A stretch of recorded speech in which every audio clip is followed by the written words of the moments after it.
Good evening and welcome to Season 8 of the AVIS Vaani curations. My name is AVIS, for those of you who are new, and that is my soulmate Vaani.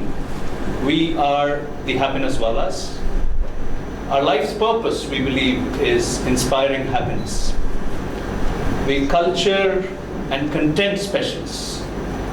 We lead culture transformation mandates in corporates, and we curate and create content which helps organizations and people tell stories to audiences. We do this through talks, conversations,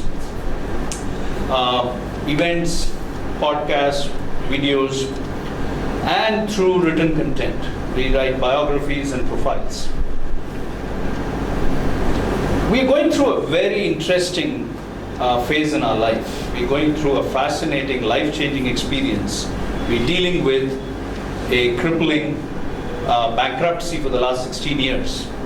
So going through very difficult and challenging times, most of those times which were dealing with worklessness and pennilessness, taught us a lot about life and about happiness. We discovered that it is possible to be happy despite your circumstances. So in August 2014, I wrote this book, Fall Like a Rose Petal, which is a book on the learnings that Vaani and I and our family have had going through this dark phase. And ever since that, sometime in Jan 2015, as you must have seen in the film, we started curating conversations on life and happiness, exploring human stories in Chennai. These were and continue to be non-commercial conversations. We have 3 conversations primarily, and we are adding a 4th one this year. Actually, 2 conversations and 2 events. And the 2 conversations are Bliss Catchers, where we explore the journeys of people who have gone on to do what they love doing, and happiness conversations, where we look at people who have every reason to be unhappy and how they have found purpose, meaning, and happiness in life. A 3rd series started online during the pandemic. It's called Bollywood My Teacher, and that series is focused on exploring lessons drawn from the lives of our amazing filmmakers. And that series we're bringing now to the live platform. And there is a 4th one which we launched in February, which is a combination of soul, spirit, and supper. And it's called Celebrating the Suchness of Life. We explore reflections on life and happiness from lived experiences, music, and poetry. That will happen twice a year. So totally, we used to do about 17 events every year, pre-pandemic. During the pandemic, we took all the events onto Zoom. We took a break year last year, 2022. We reflected, we paused and reflected, and we decided that going forward, we'll do 6 events per year. 2 would be Bliss Catchers, so we have one happening today and one in June. And then we'll have 2 Bollywood My Teacher events, which will happen in April and July. And we'll have 2 Celebrating the Suchness of Life events, one which happened in February and the other which will happen in October. So that's our calendar for this year. The audience is very small today, and these things happen in an event like this, in an event space in Chennai. People may join, but what is important is we have a fascinating story to explore. And before I get on to that story, I'm going to tell you a little bit about why we are exploring that story. Happiness is something that all of mankind uniformly chooses to postpone. We find ways and means to remind ourselves that we can do it later. We can learn to be happy later. But let's fix our life first. And life doesn't work like that. It does not work in a manner in which we think that we can fix all our problems and then be happy. Because by the time you reach that point where you have fixed all your problems, the next new problem would have arrived. And so a lot of time gets lost in this trial and error. Joseph Campbell, the person who inspired Bliss Catchers, talked about a concept, a philosophy called follow your bliss. And he said, follow your bliss and doors will open. One of the reasons why we don't do what we love doing is because we're scared. We think that we will, if we go do what we love doing, how will we earn money? How will we pay our bills? So we postpone our happiness. Campbell says, follow your bliss and doors will open. And Campbell says, only you will be able to see those doors. Where others are seeing walls, you will be able to see those doors, and those doors will open for you. This has been our philosophy too for Vaani and me. We embraced Campbell's idea, we've been living that idea, and we've been exploring that idea through this series, Bliss Catchers. Campbell also talked about it from an inspiration point of view. He said he got the idea for bliss from the Sanskrit language, which means from our Indian scriptures. And that's the idea, that's the concept called Satchitananda. Sat means being, Chit means consciousness, and Ananda means bliss or rapture. So it seems complicated because Satchitananda in the scriptures is about the jumping off place. It's at the point of that brink where you move from the physical to the metaphysical. So it seems complicated, but Campbell simplified it. He said, when I started following my bliss, I didn't know whether my consciousness was perfect or not, which is my chit. I don't know if my being was perfectly anchored or not, which is my sat, but I knew what my ananda was. I knew what my bliss was, and I followed my bliss, and the other two fell in place. So that is what we have been exploring for the last 7 seasons now. This is our 8th season. We have done 7 seasons, and in the 8th season, we've so far done 62 editions of Bliss Catchers. We've featured 123 guests, and today we have our 124th guest. Now, last evening, very interestingly, people like Madhu, Ravi, my generation, maybe Teju, she also loves Bollywood. Venkat there, the gentleman with the cap and a very nice beard at the back. I think we will all relate to this. This is a movie called Andaz, 1971. And we were watching YouTube, Vaani and I, and we were playing some songs that we love. And Hasrat Jaipuri's lyrics, Shankar Jaikishan's music, Kishore Kumar singing Zindagi Ek Safar Hai Suhana. That song, यहाँ कल क्या हो किसने जाना, दुनिया की तू परवाह न कर. He says, the poet says, दुनिया की तू परवाह न कर, मुस्कुराते हुए दिन बिताना, यहाँ कल क्या हो किसने जाना. So the poet says, you never know what's going to happen to your life. So the only thing you can do is to celebrate life. Zindagi ek safar hai suhana, it's a journey. And so celebrate that journey. And that's really what our Bliss Catchers have been doing. You see, life is a limited period offer. It comes with no guarantees. And it can be taken away from us like that. And we are slaves of the earning a living bubble. We have become slaves of the earning a living bubble, so we don't live. And because we are slaves here and we're not living, we are postponing happiness. By the time we all realize that it is time not to postpone happiness and to be happy, we have either grown too old and many things cannot be done, or we have become more hostage, we're being held more hostage by the earning a living bubble. So Bliss Catchers is a forum where we explore the journeys of people who have gone on to do what they love doing because they have decided to take the courageous step to move away from the earning a living bubble and deep dive into the living bubble.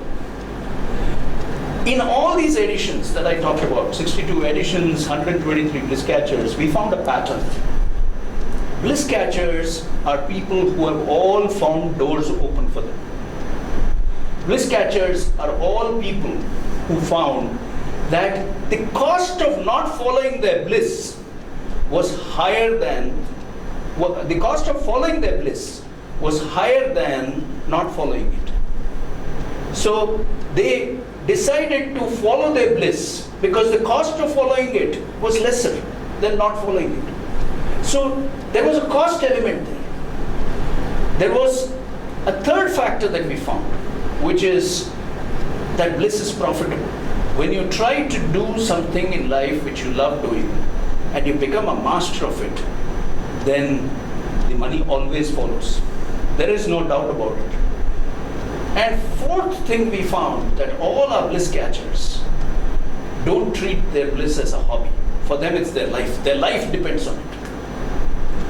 And it is this reality that we are trying to spread. The message of this reality is what we're trying to spread with our limited means. This is a non-commercial series right now. Odissi used to sponsor it with the film you saw, talked about it, The Reason Why You Live. And if you missed the film, please go and watch it on YouTube. And Alchemy, Black Box Studio, is our new home from season 8. And we thank Teju over there, her parents Vijay and Radhika, and Team Alchemy for opening their hearts and this beautiful space to us. So this is our new home for the AVIS Vaani curations. All our programs will happen here. And we are extremely grateful to them for their support. Odissi has gone through some changes after the pandemic, so we were looking for a new home, and when they heard about it, they welcomed us with open arms. So this is a show that thrives on audience support, and we'd like you to spread the word. Whether you're here or you're watching this video, let more people know, so we make the world a happier place. But the person whose story we're going to explore today is our young 23-year-old Bliss Catcher, number 124 in the 63rd edition, Abishek Baskar. He's not the youngest. We've had younger Bliss Catchers than that in the past. We've had a 21-year-old who still holds the record for having been the youngest, but he's among the youngest. And we'll get on to exploring his story very quickly. But before that, the format. This is a conversation. And Vaani and I will be in conversation with Abishek. Normally we have 2 guests, so those of you who are used to the format, we made a change. There's only 1 guest. There is no quiz. There are no Q&A at the end of the event. There is no Q&A. And those who answered quizzes earlier got these beautiful mugs. You will no longer get these mugs because we don't have a sponsor. And when we find a sponsor, we'll find a way to give away the mugs. But that's the format. We'll go all the way to 8:29, 8:30 and wind this up sharp. Okay? So let's talk about Abishek before I invite Vaani and Abishek to come here. Vaani and I met Abishek quite magically. We were not meant to go to a certain restaurant, and we actually ended up going there. It was a decision which was taken on the go like that. And when we went there, Abishek walked up to us. We both are very private people. We normally don't like somebody coming and chatting with us. But Abishek walked up, there was a twinkle in his eyes, and he started up a conversation, and he performed a trick. We still don't know how he did it. It was magical, obviously. But what we noticed in that wee bit of time is that he's somebody who's going on to gain mastery in that space. He's quite proficient already, but it's like finding those of you who you remember R. Mohan's story on Sachin Tendulkar in the Hindu.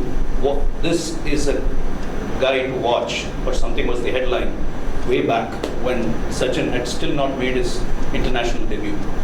So this is that kind of a moment for Abishek and for us. And we sat down over a cup of coffee at Starbucks as usual, and found that he's got a sublime, beautiful story. He is a single child and claims he was very introverted and shy. You will not feel that when you interact with him today. And he started watching magic shows because there was nothing else to do at the age of 9. And then by 13, he had deep dived into the craft. And between 2013 and 2023 till today, there has not been a single day in his life when he has not learnt a trick or performed a trick to an audience, to a friend, to family. That's different. And in between all this, he also qualifies as an engineer, becomes an SAP consultant. He's got a strong view on why he did that, and we'll talk to him about it. And the most beautiful reason why we invited him to be on Bliss Catchers is what he said when I asked him, why do you do magic? And he said, I cannot think of a life without doing magic. I'm enjoying the process. And I think those people my age and older will agree that that's a profound answer coming from a 23-year-old. And that got him his ticket to Bliss Catchers. So on that note, let's welcome Vaani and Abishek to join us.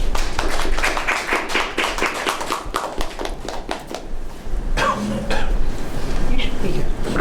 So you want him to go to the middle? It will be easy for him to get up and go for the... You can sit. Yeah. Abhishek, you move there. Yes. So it's easy for you to get up and go in the middle. Turn on your mics, please. So thank you, everyone, and let's get on with the conversation. I'll let Vaani lead now. Yeah. So Abhishek, welcome to Bliss Catchers. Thank you.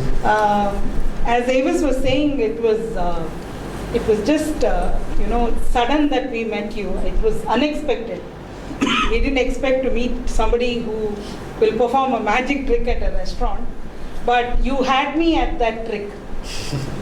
For the life of me, I could not understand how he performed that trick, because he actually changed a card which I was holding. I was holding a card under my finger and he managed to change it, and for the life of me I couldn't figure out how he had done it.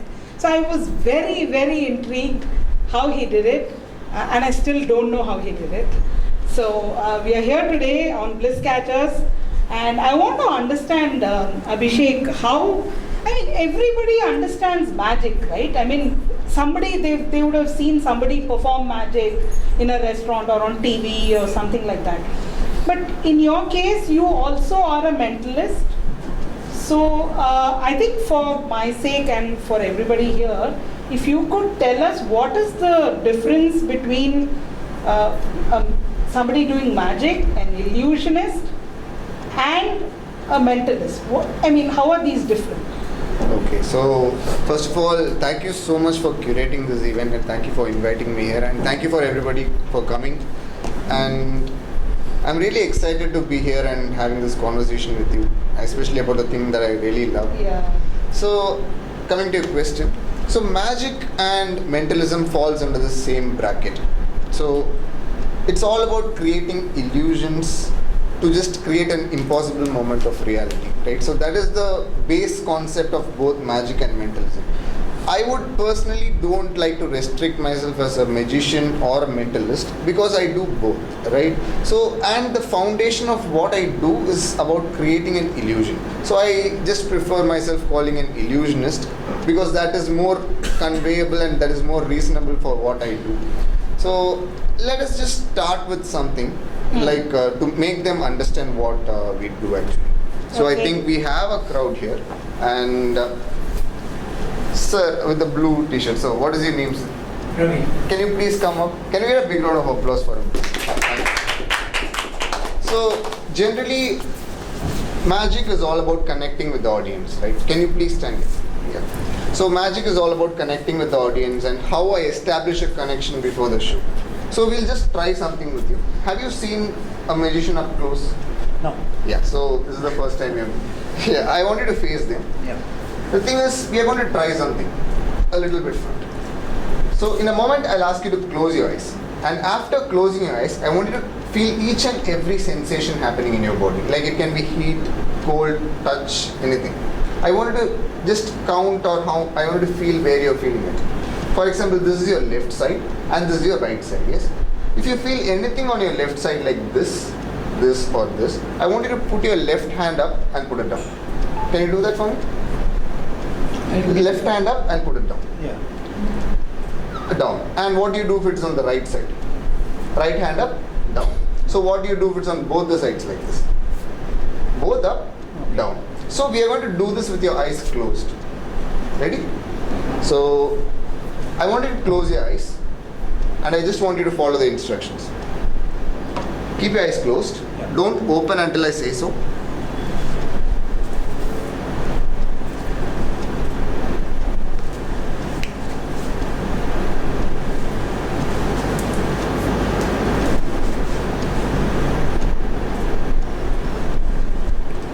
Open your eyes, please. Say yes or no. Did you feel sensations happening in your body? No. But you just raised your hand.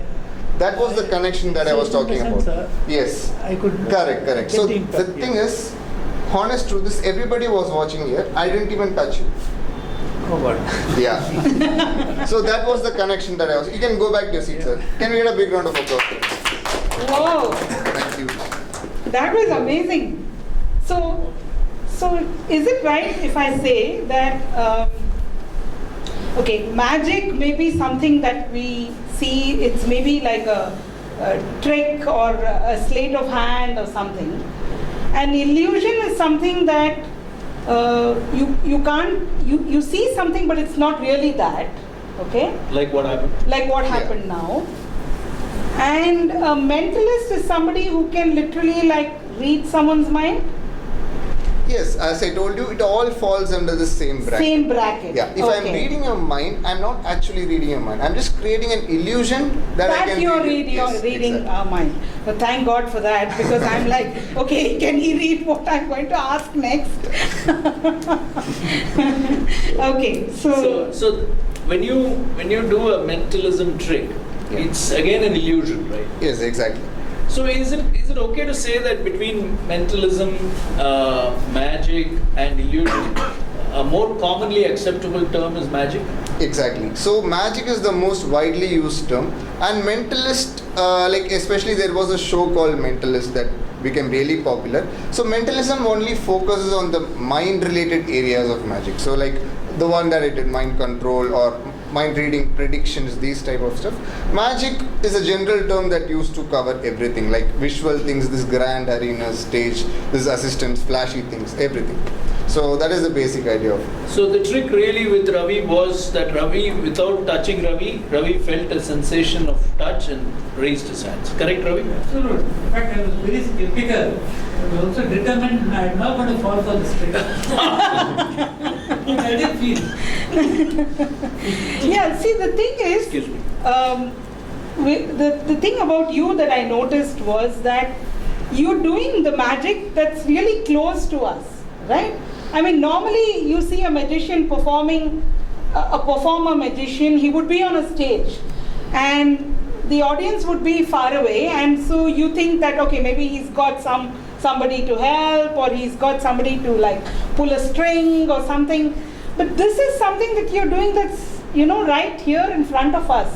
So it's up close and it's personal. So, Exactly. so it's like, it's difficult to believe initially, like what happened to me at the restaurant. Similar thing happened to me at the restaurant. He managed to change the card that I was holding. So, I couldn't initially believe that he had actually changed it, but he had. So, I think that is where, so thanks. Yeah, now I kind of get it that magic, illusion and mentalism are all almost the same thing. Exactly. They mean the same thing, but they're different words. They're just fancy terms. Yes. That. Okay, great. So, Abhishek, also tell us a little bit about your childhood, because AVIS also mentioned that you were actually a very introverted child. And then how did you, now you're like in front of so many people and doing so many things. How did that So happen? I grew up in a joint family, and I was the youngest of the family. So everybody in my family were really protective of me. So I don't get to play outside in other streets that much. So I'm talking about when I was 7 or 8 years old. So they won't even allow me to go to the next street alone. So they always wanted to see me when I was playing. So that was the reason I didn't have a gang or something. So I only had 1 or 2 neighbor friends initially. So and I was okay with it. I didn't need somebody to always play with me. I was okay with being alone and playing with like the toys or watching TV and stuff. But when I was in 5th standard, I got enrolled into a cricket coaching center. So obviously cricket is a team game and I obviously need to be interactive, and I was also a captain at some point.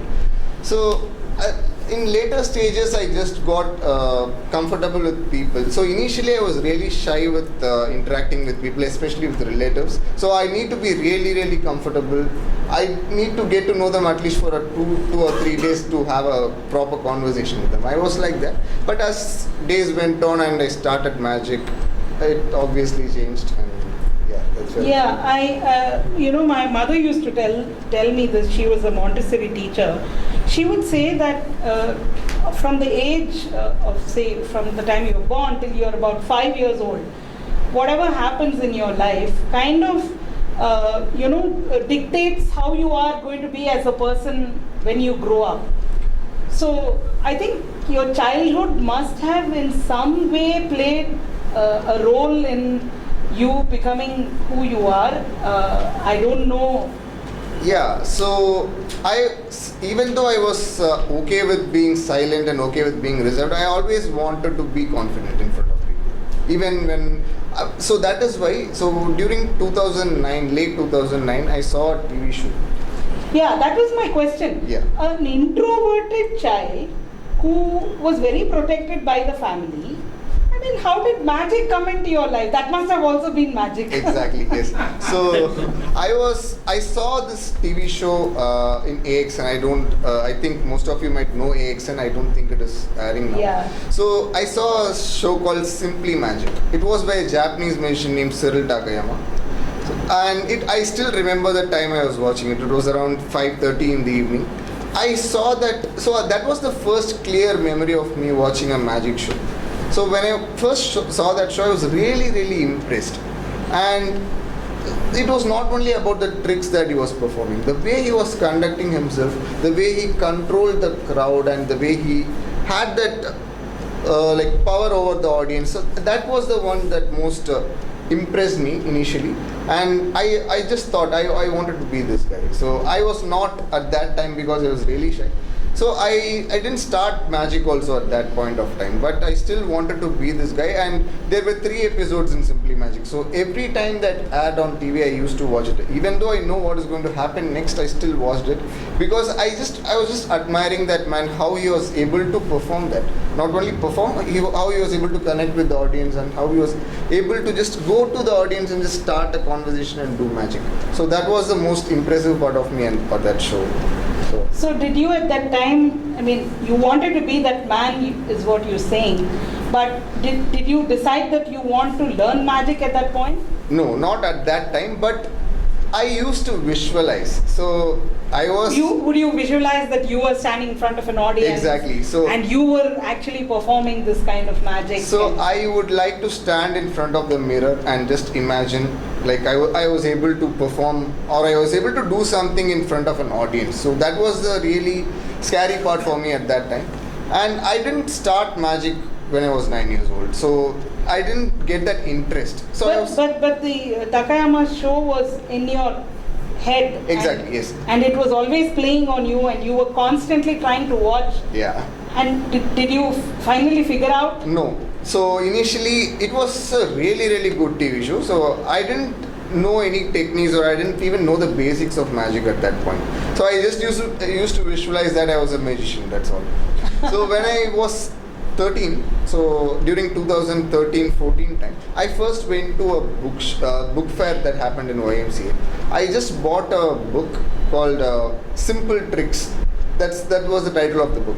So it had around this 20 to 30 tricks based on numbers and basic card tricks, counting, mathematical tricks. I just bought that and I just went through the whole book. I learned something and I started, simply I just performed with my uncle was there at that time, like we were in a joint family. And so the thing about my uncle is he will be really playful with me. He won't take me seriously. So when I just learned one trick from there and when I performed it for him, he was really impressed with that and he took that really seriously. I really liked that moment and I always wanted that to continue. So that's when I started to learn more tricks and I also saw David Blaine on TV. Yeah, to pause you here because see, the thing about anything, any bliss catcher that we have spoken to in the past has always said that the bliss kind of draws you towards it, and I see that happened with you as well. So many of us flip TV channels, right? And we watch cricket matches, we watch films, we watch videos, whatever we are watching. But in your case, the magic show almost was drawing you towards it. You felt that you wanted to be that person, and it was drawing you towards that person. And I think bliss is something that you start doing every day. Like I heard you say, I mean, Avis also mentioned that you do one trick every day. You're either learning or you're performing a trick, and it kind of grows on you. The bliss grows on you and you start making time for it. Like, we always tell people this. If something is giving you joy, take time off. And create something called a me time. A time where you can spend time with yourself, doing something that you really love doing, whatever it may be. For some people it's cooking, for some people it's gardening, for some people it's whatever, skating, cricket, or in your case magic. Some people it's carpentry, painting. We've had so many bliss catchers. So in your case, I think what happened was literally the magic took over your consciousness, because you not only did you watch, was it significant that you watched a TV program, then you went to a book fair, you actually picked up a book, you started practicing those tricks, and you started demonstrating those tricks to your uncle. I mean, you would have slowly graduated to performing it for others as well, but the fact that it was drawing you, the bliss was drawing you towards it, and you got drawn towards it.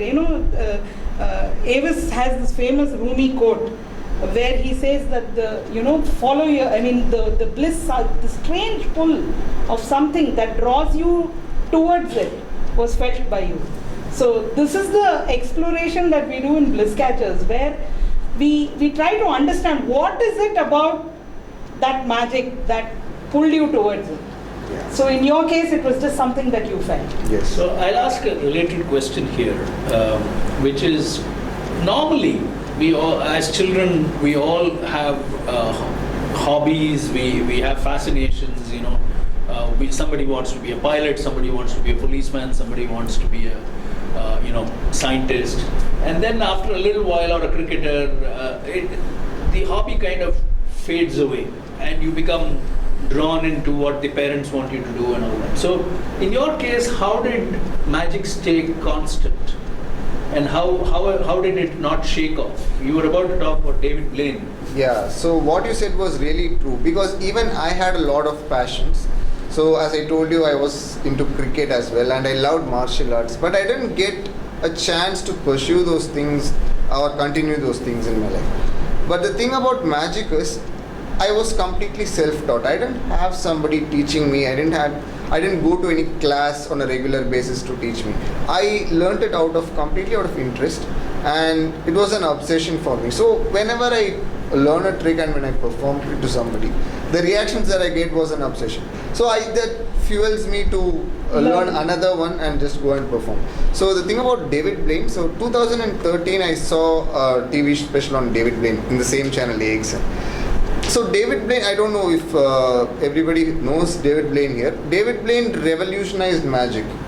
So there was a time when only magic was available for a certain group of people, and certain people were not even aware that magic or these magic shows were happening. So magic shows in the sense I was talking about this grand theaters with the grand lights and assistants and everything. So David Blaine changed it completely by doing a TV show where he goes up to people in the random streets where they don't even have any idea of magic, and he used to perform it for them. And one interesting thing about David Blaine is he doesn't use any fancy clothing. He just wears a t-shirt, he wears a pant and goes up to people and starts performing. And he uses mostly borrowed objects or simple playing cards, coins, all those things. So I really liked that concept. So it was really simple. I like to be minimal even now. So even if you see me at shows, I don't carry much things. I just carry a few things which are really important for me. So that was a really important moment when I saw that show. So I thought that, wow, so this is a really nice concept. So seeing magic up close with some simple things organic things that you can find. So I think that was the reason why I started. So initially at that time, 2013, this YouTube and all, it was not a very big thing at that time. And internet was, everybody was getting their internet connections at their home at that time only. I am talking about 2012, 13 time. So I just went on to Google and I started researching about magic. So I started researching about David Blaine as well, and I found one website, a simple website. This is how I started magic. I'm just spilling the beans here. So when I just started, I just went to a website. There were some card tricks, coin tricks and everything. So each column had 10 tricks. So that were the tricks performed by David Blaine at that time. So I was really impressed. So I can learn this. So I don't need somebody teaching me this. So I just started learning the basics. And then when I watched the show, I started my brain automatically started reverse engineering the tricks. So that is how I started learning initially, and that's how it stayed consistent. Yes, that's how it stayed consistent. I may ask you to show a trick for the audience, but if we have time. But what I'm picking up, three words. One is he used the word obsession, and second is he used the word, the whole idea of performance was using local props. Okay, and the third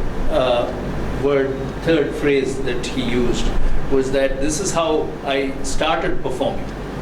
So if you look at the connection here, first it draws you into its fold, then it kind of makes it an obsession, and then it kind of gives you the tools, the connections, the doors open. That website popping up and him going there is actually a door opening and connecting him to David Blaine's universe, and how everything fell in place. So this is how it really works. And what is interesting is, those of you, again I'll go to a Bollywood song, Ishq Wala Love.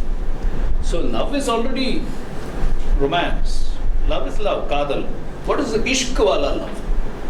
So Ishq in Persian comes from the root ashik, and it comes from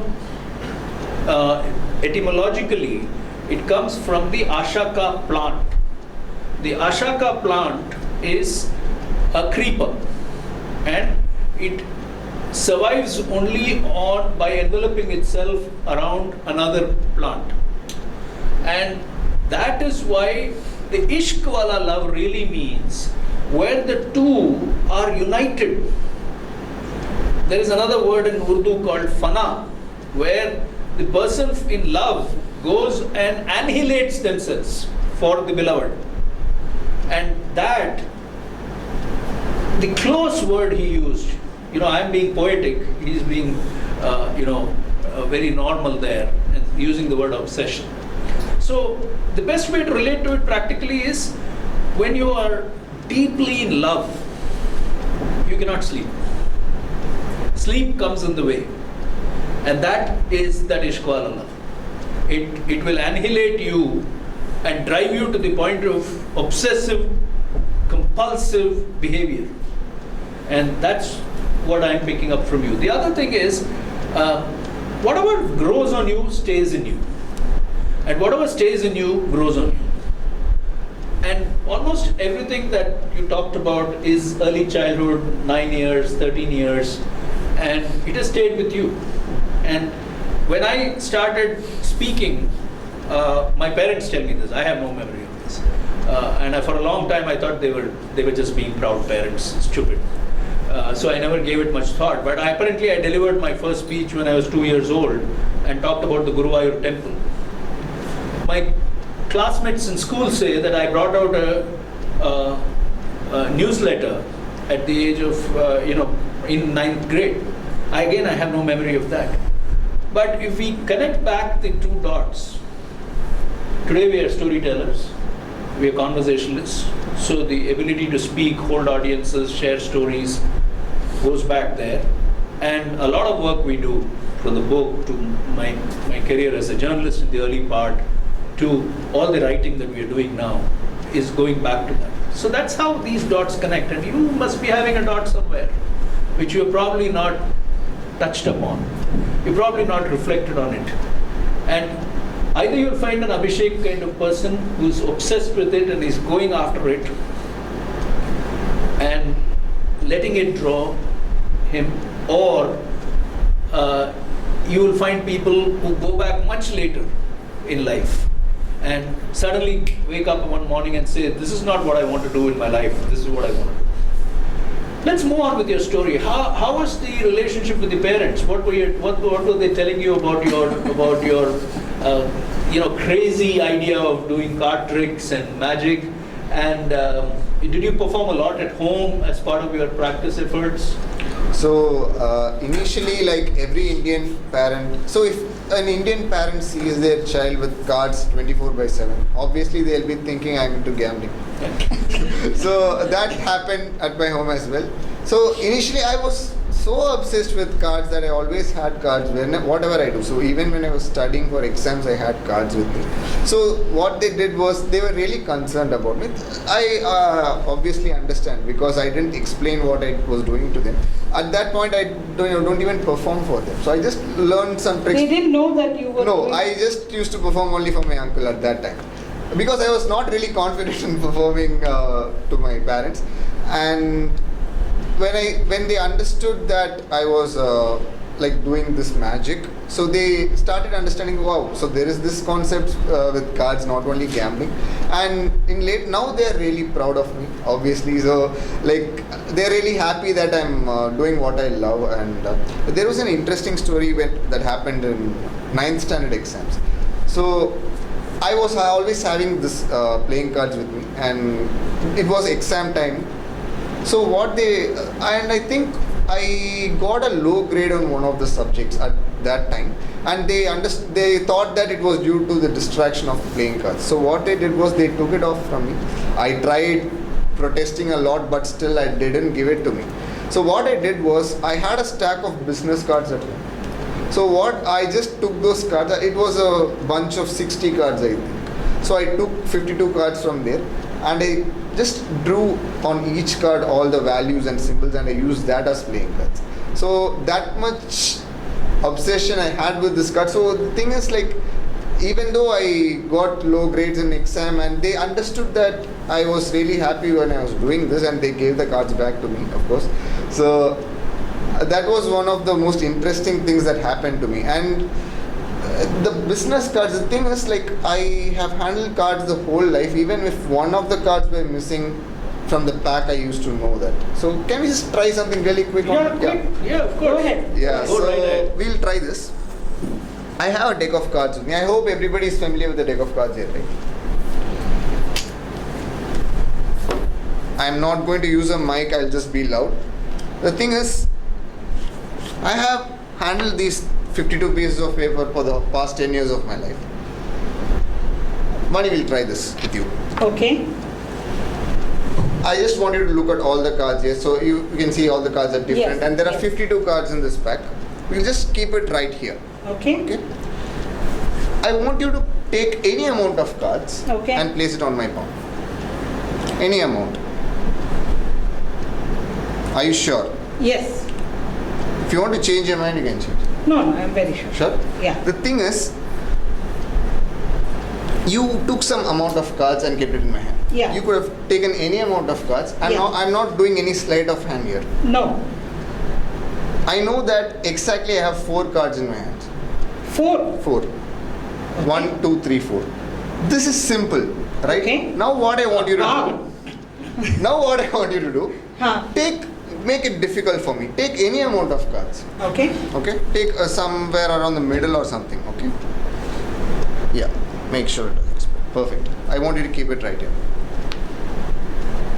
This is almost impossible for me to find out. Do you agree this? Yeah. With this You way, mean to say you know how many cards are there? I'll try. Okay. I have exactly 29 cards with me. Okay. You wanna count? Yeah, I want to. Yeah, when the counting is being done, can I ask you, can you not change the number in that so-called progress report? Why would you had from 35 you would have become 85? If that was the reason, I would have been graduated in IIT now, right? So I just create illusions. I don't do miracles. so that was the thing I was explaining, right? Is it right? My God. Yeah. 29? Yeah. Wow. So that's how you convinced your parents Yes. that you're on the right track. Yes. When he convinced me. I'll tell you a little bit Man, about, how did you figure that out? Years of practice and a lonely child. this is amazing. This is amazing. This is amazing. I want to talk a little bit about how parents look at the idea of bliss. You know, every parent looks at their child from the point of view of their own lived experiences. So they have gone through certain experiences and they either want the child to go through the same experience or they want the child not to go through that experience. So they come from a protective view. What are they trying to protect here? They're protecting 4 things. One, they want the child to be physically safe, financially secure, having good health, and being happy. Nothing wrong with this approach. I think the problem arises when the idea of happiness gets mixed up with the other 3. We live in a world, in life, we live a life where nothing is guaranteed. So if you have physical safety right now, it's a myth. It can be gone the next minute. If you have financial security right now, it can be gone in the next minute. And if you have good health right now, it can be gone in the next minute. So the 3 ideas there, which are parental ideas of protection, are all going up in smoke. And when they link the idea of happiness to this, they make it an avian. Nothing wrong. Parents learn. Every parent learns. We have 2 children. We have gone through our own learning curve. Happiness, on the other hand, why it is not linked to these is the idea of happiness is not about being financially secure or having good health forever or having being in a safe space all the time. It's not possible practically. Things will change, time will change. So happiness is the idea of being happy despite the circumstances, which is being non-worrying. So there's a circumstance, no point in worrying about it. Being non-frustrated, you're making efforts but things are not adding up. And being non-suffering, there is pain, but don't ask why me. The moment you ask why me, you start suffering. Then the pain magnifies. So the idea of happiness is actually intrinsic and separate.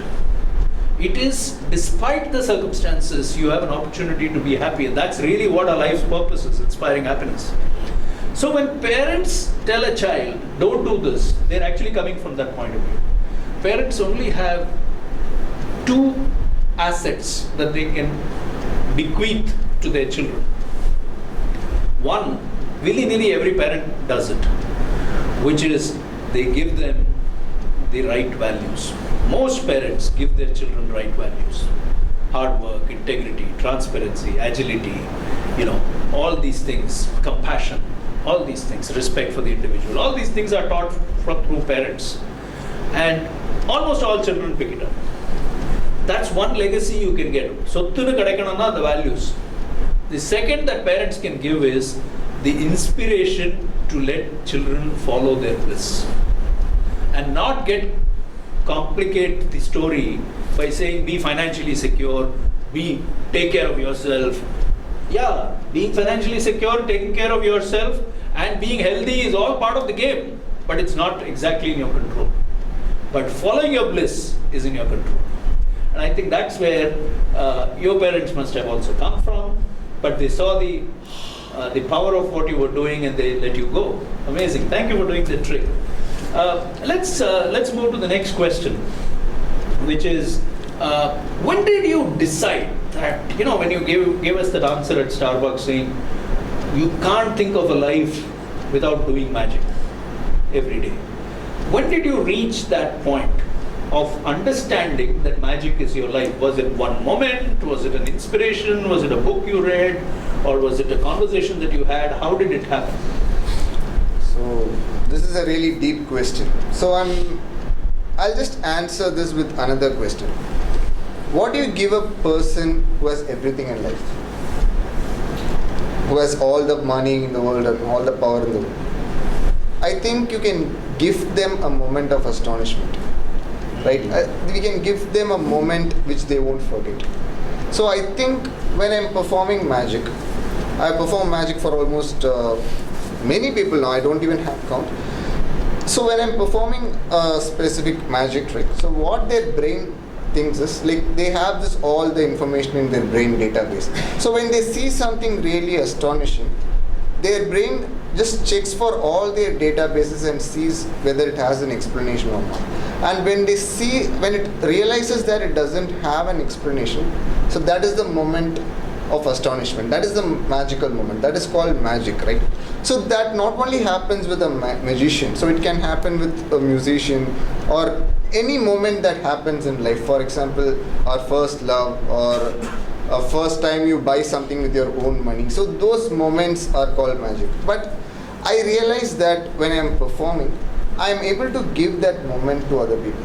So I am able to give that gift of a moment to, I don't know what they are going through in their lives, right? So they might be going through very hard times, or they might be really wanting to see something like that gives them hope. So when I do something and for a small moment, if their mind is astonished, I think that is the reason why I do magic. So I think that is the reason that motivates me also. And it is also for my personal thing. Like, for example, as I told you, it is a kind of obsession. I don't think anybody is talented when they are born, right? So it is just obsession. So once they continue their obsession, obviously at a point of time they will be talented. And there should be a strong reason why they are going through that path. I think this is the path. The happiness I see on the audience's face is the main reason why I think I'm going through this path. Lovely. I like the profundity of that answer. There is gifting a moment of amazement. Rumi himself says this, Jalaluddin Rumi. He says, sell your cleverness and buy bewilderment, he says. We're all trying to be very, very clever. We think we know everything.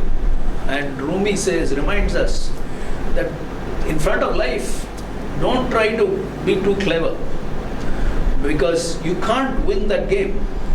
So sell your cleverness and buy bewilderment. Bewilderment through a moment like this, a moment like what he did with the cards, or a sunrise, a child smiling. All these are moments of bewilderment, because it's all in a way happening beyond all the explanations that you can bring to understand what caused it. So this is beautiful. However, I differ with you slightly. I think you're a little too young right now. Not that your answer should not be taken on board. We'll take it on board. But I have a different take on this, which is that everyone has been infused with a spiritual talent. every one of us has a spiritual talent at birth. That's why I use the word spiritual talent. Rumi again says, everyone has been made for a particular work, and the desire for that work has been placed in every heart. So he says, follow your heart. So that is why I believe that there is divinity in us. You know, the idea of God can be debated, but the idea of divinity, the idea of grace cannot be debated. It is evident. And so in the idea of divinity being expressed, it is expressed only through spiritual talent, by doing what you love doing. It could be, in his case it's magic, for me and Vaani it's telling stories, speaking, writing, for someone it can be music, for somebody it can be making films, dance, for Venkat over there who's a bliss catcher again, it's insects, photography, being with young people. Madhu, goes strong telling stories in his own way and says such remarkable stories. So each one has got a spiritual talent. And when you do that, you forget yourself. You lose yourself. You dissolve. And the dissolution, not disillusionment, but dissolution. The idea of you is lost and you are immersed in that activity. That is that moment of bliss. So you do have that spiritual talent, and because you are expressing yourself through that spiritual talent, you are experiencing that joy and you are able to give that moment of happiness, that moment of abasement to the audience. You see the connection? Yes, yes. Okay? You don't have to buy it right now, but that's the way I see it. Okay? As you go along, you'll probably figure out. I just want to pick up on what Abhishek said. When you can't understand something, or when it's beyond your understanding, then you call it magic. So when something that you don't expect happens, you go and tell people it was magical. Like I went there, I didn't expect to see MS Dhoni, I met MS Dhoni, it was magical. So because you didn't expect it. So when something that you don't expect happens, then you call it magical. So I think it's the same idea that appeals to you, that you want people to experience that amazement, something that they did not expect, and you thrive on their amazement. Exactly. Their amazement is what makes you do what you are doing. Exactly, yes. Am I right? Yes, correct. So that's really beautiful, because as Avis says, you need to dissolve in that moment. For you, it is the amazement of the other person that is making you do what you're doing. With all this happening, I come again to the question of the career part of it. You know, we always say this, right? When you follow your bliss, doors open. Like for you, doors have opened, you've been performing, you meet so many people in your performances, but you still chose to do engineering. Yeah. You could have gone on to study magic, as Madhu was saying. There are courses in magic, and there is, courses in probably, mentalism and stuff like that. But then you didn't choose to do that. You chose to do engineering. Why was that? So, to be honest, after 12th standard, so after I completed my exam, that was the time I started thinking about what I should do next. I didn't have any plans during my exams. I think many people here can relate. So the thing is, after exams, I just had this option to choose what I had to do.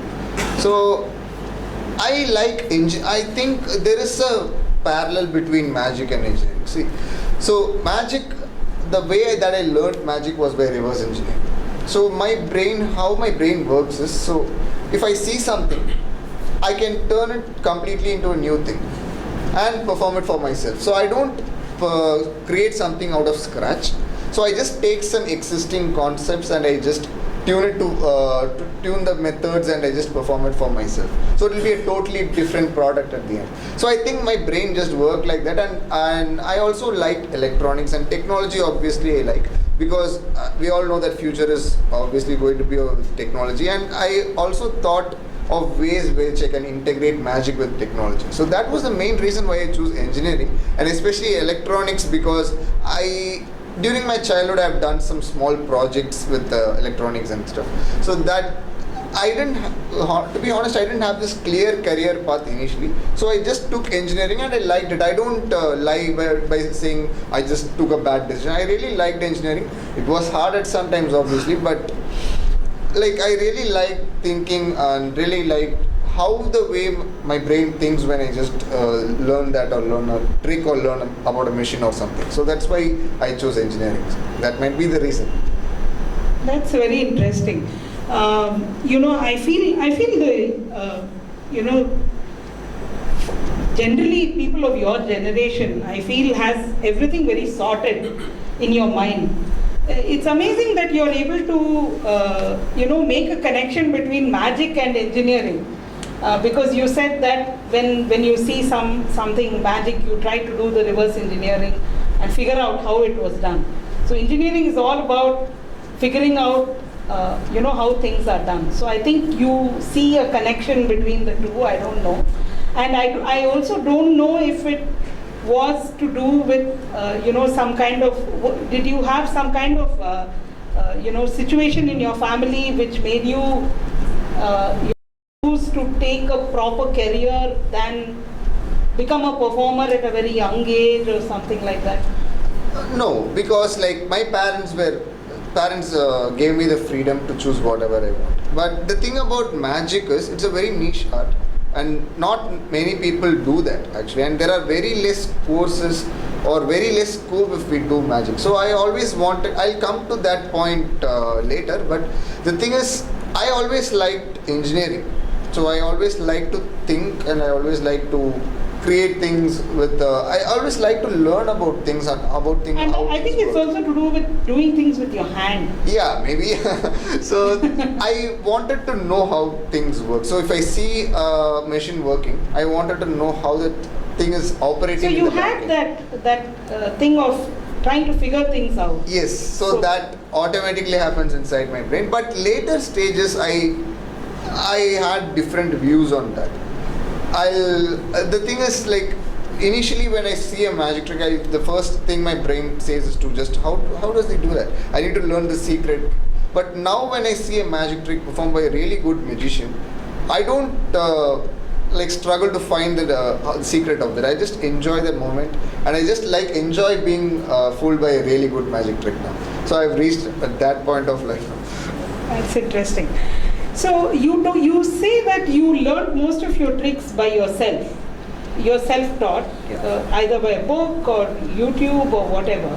But did you go looking for a guru or like a mentor, somebody who could actually teach you how to do things, or learn from somebody senior? Or yeah, so for the first 5-6 years, I was completely self-taught. The way I learned magic was watching performances of other magicians who have not even met. Famous magicians like David Blaine and Darren Brown, to name a few. So after 5-6 years, I just started getting in touch with the fellow magicians in Chennai. So I just started jamming with them. So we used to meet and we used to jam.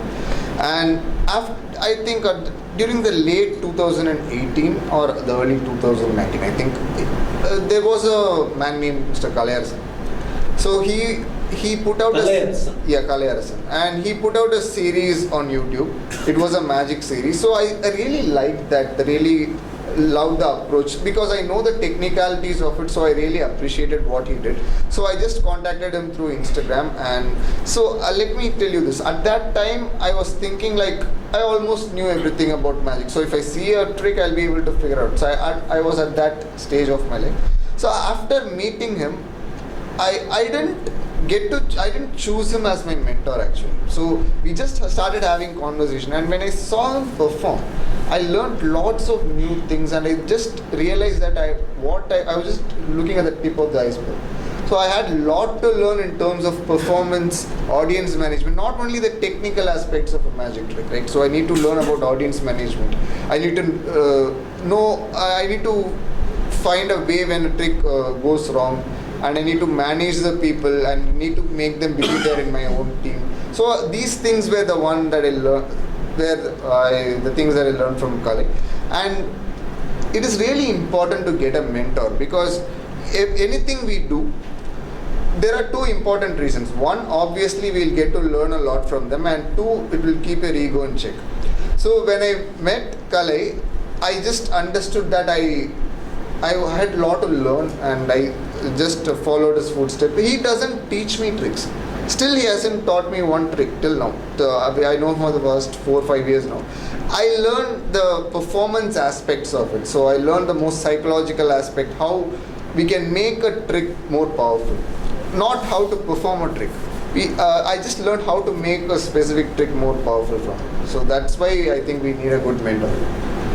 Amazing. I see the transition from I thought I knew everything to I think we all need a mentor, and it keeps your ego in check. So you see the transition happening in the person's outlook.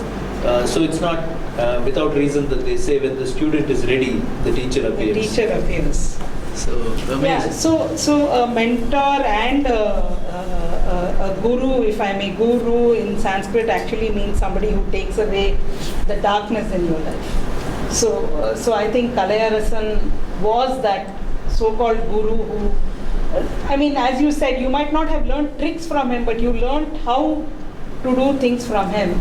But another thing apart from having a mentor, I think anything that you are good at, I think practice is very important. You need to practice, and that is something that I see that with you practice every day. Yeah. You do magic every day. So that practice is something that keeps you going. Yeah, and another important thing is, it is important, if you are learning something, we need to surround ourselves with people better than us. So then automatically we'll get that motivation to learn and motivation to do better, right? So that's what happened. And like as I told you, for the past 10 years I've performed or just learned a trick or for the past 10 years of my life. And even during this pandemic time, we used to have these video calls and we used to jam and talk about magic. So I think during the 2020, I met a lot of famous magicians from outside of India. And I really loved that opportunity because I used to admire them from a distance. So I got to have a call with them and just discuss about magic. So that was a really good time in my life. Obviously, that was a very hard time apart from the magic phase, but during COVID. But I think the thing is only because of I had a good group, a good circle of people around me, I got to do these things. I still get to do these things and get motivated to do. So if I'm not around a good group of magicians, at a point of time I might get burnt out and I just stop thinking about magic. So it is really important to surround ourselves with really good people. Oh yeah, that is really true. Because when you surround yourself with others who are in the same realm as you not just learn from them, but you feed off each other's energies, and that motivates you to become a better human being. I wanted to mention this when we spoke about practice, that one of the most famous singers of our time, Asha Bhosle, was asked one day, how is it that even after the age of 80 you're still relevant? She's 89 She's now. 89 now, but at that time when the interview was being taken, she was 80 plus. And they said, how come even after the age of 80 you're able to relate to audiences and you're able to... She said, I don't know. All I do is I wake up in the morning every day at 4 a.m. and I do my riyaz. So riyaz is nothing but practice. And she does it at the age of 80 plus. She was doing riyaz, and I think that is what Bliss does to you. The more and more you practice, the better and better you become at it. Exactly. Let's move on. We're going great on time, so we will end on time. Let me go on with the next question. I'm going to be a little, not critical, but I'm going to critique your Vaani's angle a little more. Focus. We come from a generation where we've been told that take a single idea and make it your life. But you are wearing two hats. You're an SAP consultant and also a magician. Isn't that a lack of focus? Does that bother you? Yeah, so it's a really interesting question, and my opinion might be different from my other fellow artists and fellow musicians as well. The thing is, like, I believe that an artist during their beginning phase should not be worrying about money. So should not be worrying about paying their bills every month. So the thing is, like, they should be completely focusing on the art part of it and not the financial part of it. So if we are getting distractions like that, we won't get to say no. I think getting to say no is really important. So learning to say no is really important. So for example, I personally don't prefer to do magic for children below 6 years of age, because my style of magic is not suitable for them, because it is mostly interactive and it is into mind related things. So they won't be able to grasp much. So the thing is, I'm able to avoid the kind of events if because like I'm not completely dependent on the income of magic, right? So I don't I'm okay with like just skipping a show if I'm not okay with it, right? So I'm able to say no. I think that is really important, and the quality of the things. So if that is coming to focus. So if you're focusing on a single thing, I'm focusing on performing to a certain people, a certain age group, and this is the target audience for me. So I'm able to focus on that specific thing because I'm financially independent. I'm not completely dependent on the magic aspects of it. So I think that is the main reason why I still do.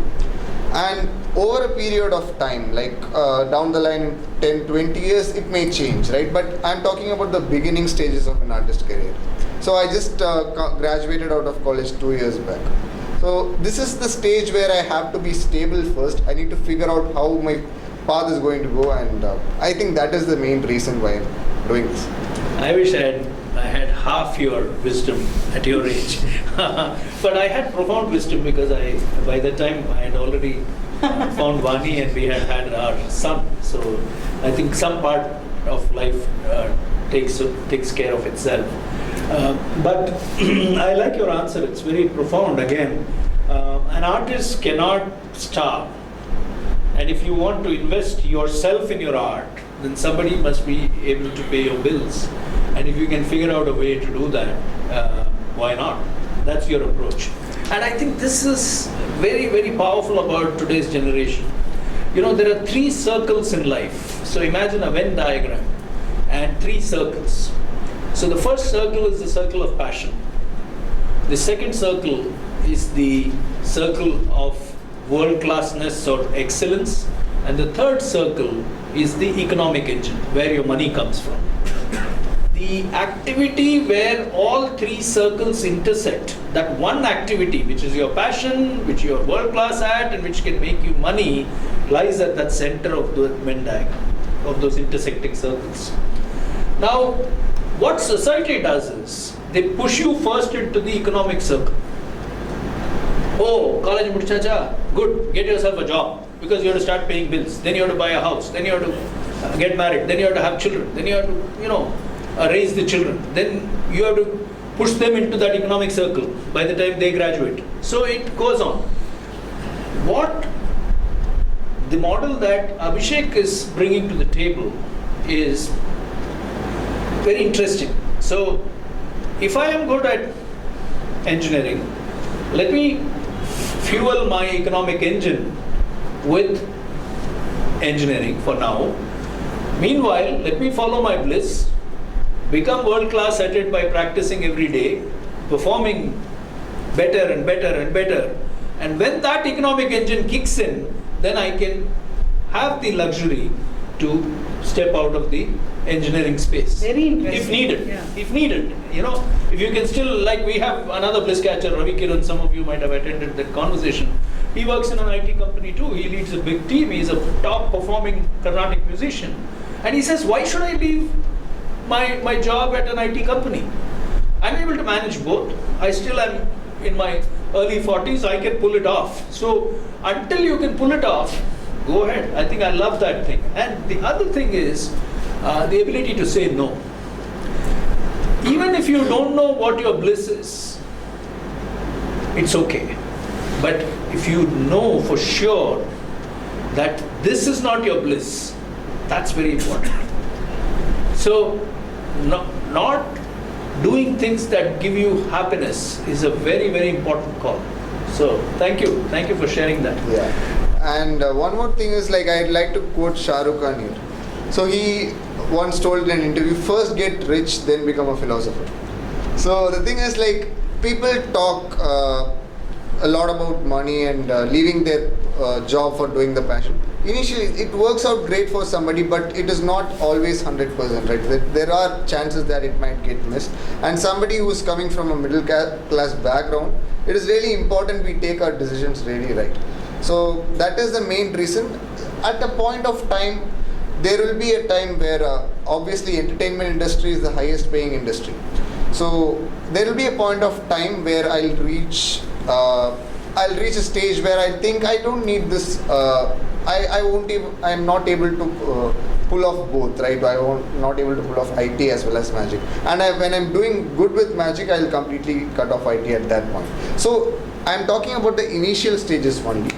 And during the first 10 years or for the first 15 years, I need to be stable first, and then, so parallelly I'll be focusing on magic as you told, and that is the main focus I'm just planning on right now. Shah Rukh and I are possibly the same age. We have different takes on life.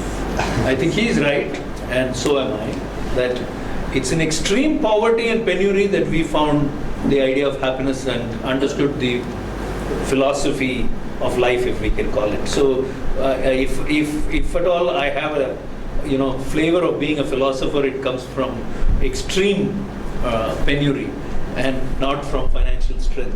But that's interesting. The whole thing is, everyone goes through their journeys. Rumi said again, don't bother about the stories of others. Don't look at that. Don't look at what he's doing or Abishek is doing. Unfold your own myth. So you have to unfold your own myth, because your life is drawing you to itself.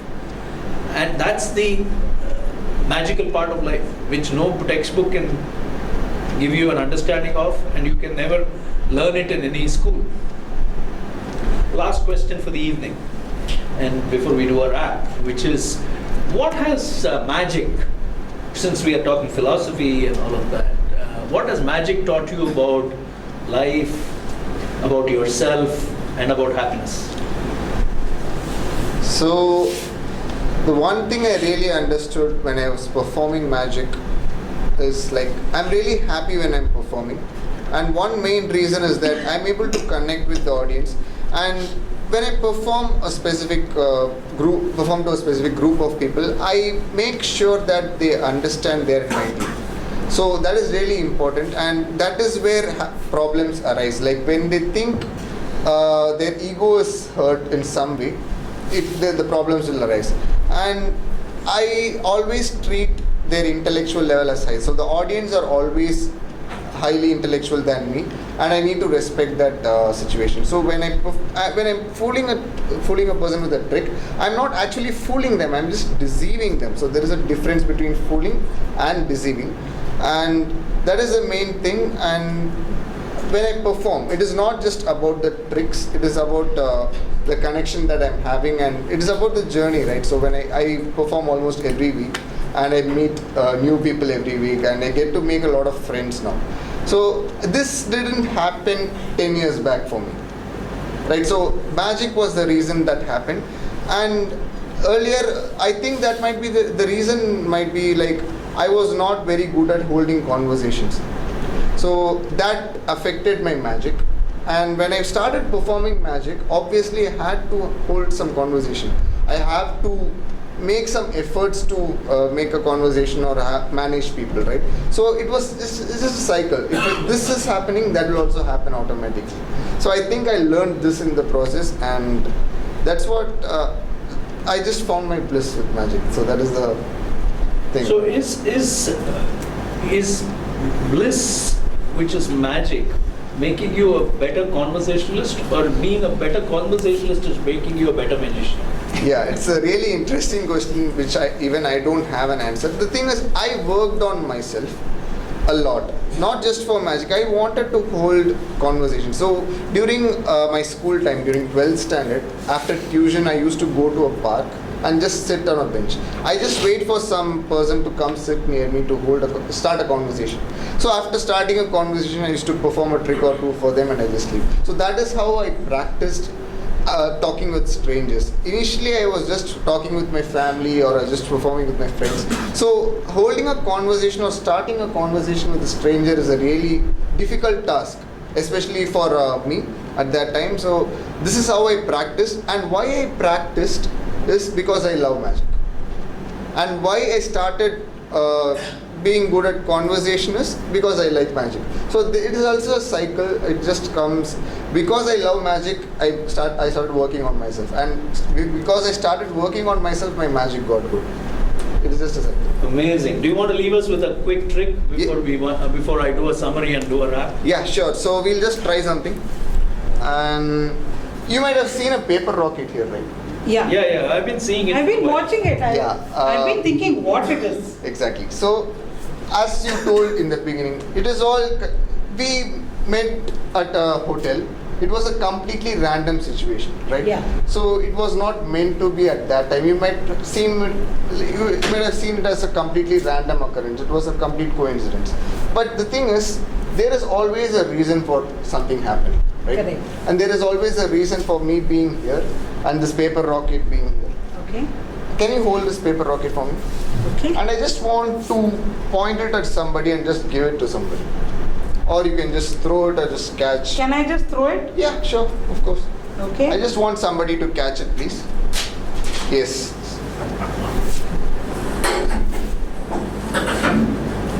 Okay. Perfect.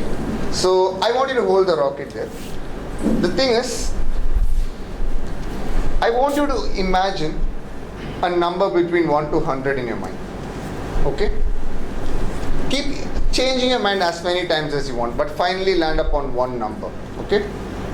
Don't let me influence you, or don't let anybody in this room influence you. But finally land upon one number. You got one? For the first time, can you tell everybody what number it is? 58. 58. If you want to change your mind at this point, you can change. This is the time. Do you want to change your mind? Don't let me influence you. I'm just giving you a disclaimer. It's up to you. 58. Are you sure? Can you please stand up for a second? The thing is, I have my phone here and I have a notes app here. Since it won't be visible for everybody here, I'm just going to use Vaani here. I'll open my notes and I have some list, like celebrities, shopping list, commonly selected cards and everything. So I have a list called celebrities, where I have a list of 100 different celebrities here. Okay. Can you see? Yeah. All the names different. Yeah. For example, 1 is Tom Hanks. Yeah. 2 is Kim Kardashian. Yeah. All the names are different, right? Correct. For all the 100 different choices. Yes. Your number was 58, yes? Who's there on 58? Who's there on 58? Barack Obama. Yeah. And we'll go to the next list. Okay. It is a shopping list. Okay. And there are also 100 grocery items here. For example, all the grocery items are different. You can see Yeah, here, right? correct. What is there on 58? What is there on popcorn? Popcorn. And if it was any other number, it would be a different option completely. The thing is, as I told you, everything happens for a reason. Yeah. We met for a reason. Correct. I came here for a reason. We Yes. had this conversation for a reason. Yes. You took that paper rocket for a reason. Yeah. And you threw it to him for a reason. Okay. And you told 58 for a reason. So this combination of Barack Obama and popcorn was completely random. If it was any other number, it would be a totally different combination, yes? As I told you, in a magic act, nothing is innocent. Everything is a part of a trick. I threw you a paper rocket to you, right? It is actually a prediction of what was about to happen. Can you unfold that? Can you please come here, please? Please come here. Yes. Please stand. And I just want you to unfold that paper and see what is there inside.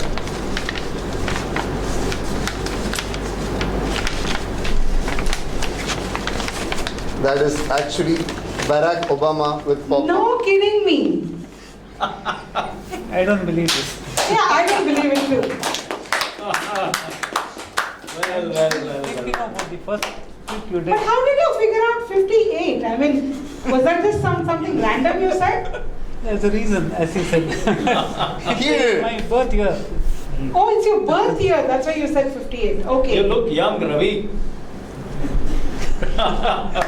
Can we have a big round of Lovely, applause for lovely. Thank you, thank you.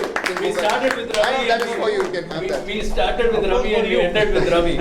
Okay. Thank you. Thank you. Thank you. Thank you, Abhishek. That was- I like the fact that he took a very spiritual leap with the last act, which is the last trick, which is that everything happens for a reason.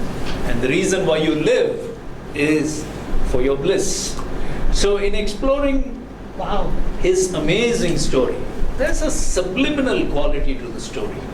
A lonely child embraces his spiritual talent, starts practicing every day, and goes on to begin to take off.